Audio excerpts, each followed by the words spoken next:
ગાંધીધામ આદિપુર જોડિયા શહેરો અને આસપાસના ગ્રામીણ વિસ્તારોમાં રખડતા ઢોર અને આખલાઓના કારણે સર્જાતી સમસ્યા વિકટ બની છે. નંદીઓની લડાઈમાં અત્યાર સુધીમાં અનેક લોકોએ જીવ ગુમાવ્યા છે, જ્યારે અસંખ્ય લોકો ઇજાગ્રસ્ત થયા છે. આ ઉપરાંત ગાંધીધામ જીઆઈડીસી વિસ્તારમાં ખુલ્લા ગટરમાં બપોરના અરસામાં એક વ્યક્તિ અકસ્માતે ખાબકવાની ઘટના સામે આવી હતી, જેને પગલે સ્થાનિક લોકોમાં ભારે રોષ જોવા મળ્યો હતો. સદનસીબે વ્યક્તિનો જીવ બચી ગયો હતો. નગરપાલિકા હતી ત્યારે સમયે પણ અનેક વખત સત્તાધીશો અને અધિકારીઓને રજૂઆતો કરવામાં આવી હતી. મહાનગરપાલિકા બન્યા પછી પણ અધિકારીઓ સમક્ષ આ મુદ્દે વારંવાર રજૂઆતો થઈ છે. નમસ્કાર દર્શક મિત્રો, અબતક ન્યૂઝમાં આપ સૌનું સ્વાગત છે અને હું છું ભારતી માખીજાણી, પૂર્વ કચ્છ જિલ્લા બ્યુરો હેડ.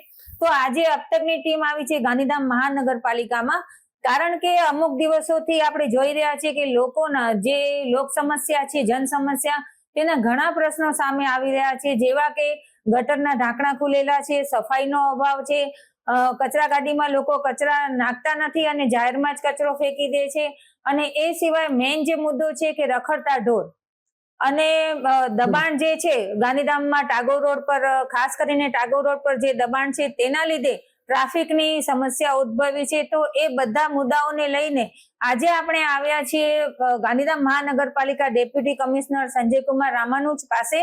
તો તેઓ આપણને જણાવશે કે આ જે સવાલો ઉદ્ભવ્યા છે, આ જે મુદ્દાઓ છે, તેના ઉપર ગાંધીધામ મહાનગરપાલિકા શું કાર્ય કરી રહી છે, શું કહેશો? ગાંધીધામ મહાનગરપાલિકા દ્વારા જ્યારે પણ કઈ પ્રશ્ન કે રજૂઆત આવે એટલે ત્વરિત ઉકેલ લાવવાનો પ્રયત્ન કરવામાં આવે છે. ગટરના ઢાંકણાની સમસ્યા આપણે એક બે દિવસ પહેલા ફરિયાદ થઈ કે જીઆઈડીસીમાં કાંઈક અકસ્માત થયો છે, એ સંબંધિત સ્ટાફને સૂચના આપી છે, સુપરવાઇઝરોને, કે ભાઈ આ એક જ્યાં એવું નહીં, એ સિવાય પણ જ્યાં જ્યાં જરૂરિયાત હોય એ પ્રમાણે તાત્કાલિક સર્વે કરી અને અમને રિપોર્ટ કરો કે ઢાંકણાની ખરીદી કરી અને આપણે ઢાંકણા ઢાંકવાની કામગીરી ખાસ કરીને ચોમાસા પહેલાં પૂરી કરી શકીએ. બીજું વાત છે સફાઈની.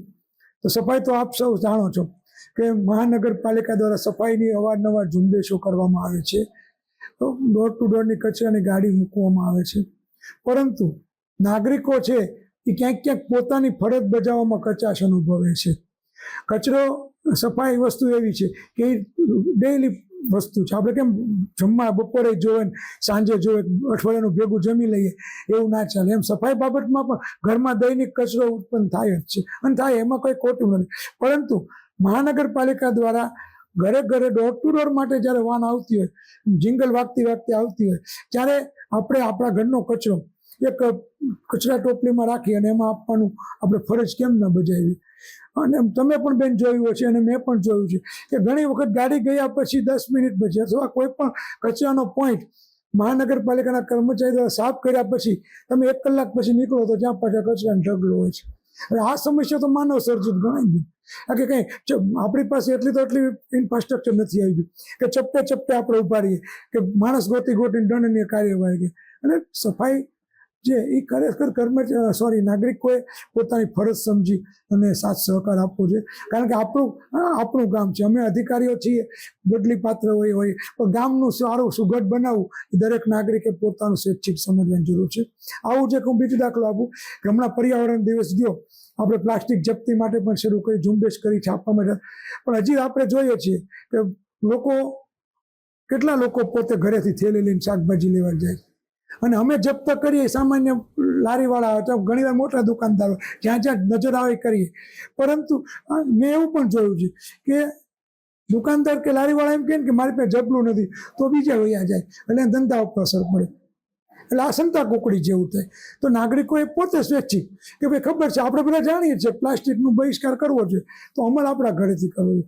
એ નાની નાની બાબતો છે ને, એ બહુ લોકોના જીવનમાં મોટો બહાવ લાવે. આપણે પણ હાથને હાથ થઈ જાય, પણ શરૂઆત આજથી કરીએ ને તો આપણે એનું લાંબા ગાળે પરિણામ મળે. બીજું દબાણ. ગાંધીધામ મહાનગરપાલિકા બન્યા પછી દબાણોની ઝુંબેશ અમે શરૂ કરી છે, અને તમે જોયું છે કે સારા પાકા દબાણો દૂર કર્યા, રસ્તાઓ ખુલ્લા કર્યા છે. એ રસ્તાઓના ડેવલપમેન્ટના કામોનું આયોજન શરૂ છે. હવે જે વિસ્તારમાં જે નોટિસો આપી છે, દાખલા તરીકે મેઇન બજારમાં જે હાર્કિંગ અને પાર્કિંગના દબાણો છે, એની હવે કામગીરી લગભગ ટેન્ટેટિવ નેક્સ્ટ વીકમાં અમે ઉપાડવાના છીએ. જે લોકોને નોટિસ આપી છે એ લોકોને અમે દબાણ દૂર કરવાના છીએ. ખાસ કરીને રસ્તા પૈકીની જમીન, વરસાદી નાળા ઉપરના દબાણો અને ગટર ઉપરના દબાણો છે, એ લોકોને હું આપના માધ્યમથી અપીલ કરું છું કે નોટિસ મળે કે ન મળે, સ્વૈચ્છિક હટાવી લેજો. ગમે ત્યારે હટશે હટાવ્યો અમે છૂટકો નથી, જેથી કરીને બીજી સમસ્યાઓનો પણ હલ થઈ જાય. સાહેબ, મેઇન જે મુદ્દો છે કે ગાંધીધામમાં જે રખડતા ઢોર, એના વિશે અનેક સંસ્થાઓ દ્વારા રજૂઆત પણ કરવામાં આવી છે, પણ હજુ સુધી જાણવા મળી રહ્યું છે કે રખડતા ઢોરની જે સમસ્યા છે તે ત્યાંની ત્યાં જ છે. તો તેના વિશે શું કહેશું? ગાંધીધામ મહાનગરપાલિકામાં આપણે જોઈએ છીએ કે રખડતા ઢોરમાં મોટે ભાગે નંદી વંશ છે કે જેનું કોઈ ધણી દોરી નથી હોતું. માલિકીના ઢોર તો બહુ ઓછા હોય. હવે આ નંદી વંશનું પ્રમાણ પણ ઘણું મોટું છે. મહાનગરપાલિકા દ્વારા જ્યારે નગરપાલિકા હતી ત્યારે ટેન્ડર બહાર પાડી અને ઢોર પકડવામાં આવતા હતા. હવે મહાનગરપાલિકા પછી આપણે ટેન્ડરનો બહાર પાડ્યું, પણ પ્રથમ પ્રયત્નમાં કોઈ આવ્યું નથી. બીજો પ્રયત્ન બહાર પાડ્યો છે. અને એક બીજો પ્રશ્ન એ છે કે જે પકડાય છે એ ઢોરને માટે રાખવા માટે બહુ સમસ્યા થાય છે. કારણ કે પાંજરાપોળ કે છે એ એમાં ક્યારેક બહુ સમજૂતી કરીએ તો 50-60 નંદી વંશનો આપણે સહકાર આપે છે અને આપણે એ પ્રમાણે આપીએ. પણ આપણા સંખ્યા એટલી બધી વધારે છે કે એનો કાયમી ઉકેલ માટે આપણે DC5માં આપણે જગ્યા પણ ફાળવી છે. સરકારશ્રીમાં ગ્રાન્ટ, કાયમી નિભાવનો ખર્ચ છે એ એક મોટી સમસ્યા છે.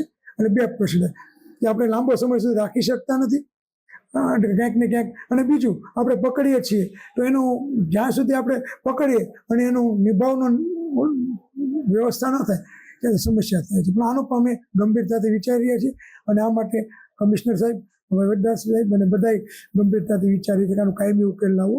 ગાંધીધામ મહાનગરપાલિકા બન્યા પછી લોકોની જે અપેક્ષા છે કે મહાનગરપાલિકા અમે પૂર્ણ કરવા માટે કટિબદ્ધ છીએ, પરંતુ ક્યાંક ને ક્યાંક સંસાધનો અને માનવબળનો જે અભાવ છે, જે એક સરકારી પ્રક્રિયા હોય છે, થોડું આ વિલંબ થાય. બાકી આના પરિણામો પણ તમને 6-1 મહિના પછી જોવા મળશે કે આજે જ્યાં દબાણ તૂટ્યા છે ત્યાં તમને સરસ ફૂટપાથ સાથેના સ્ટ્રોંગ વોટર ડ્રેનેજ રસ્તાઓ પણ બનતા જોવા મળશે. બધાને એક જ અપીલ કે આ ગામ આપણું છે, મહાનગરપાલિકા આપણી છે, આપણે જેને સુઘડ અને સ્વચ્છ રાખવાનું છે.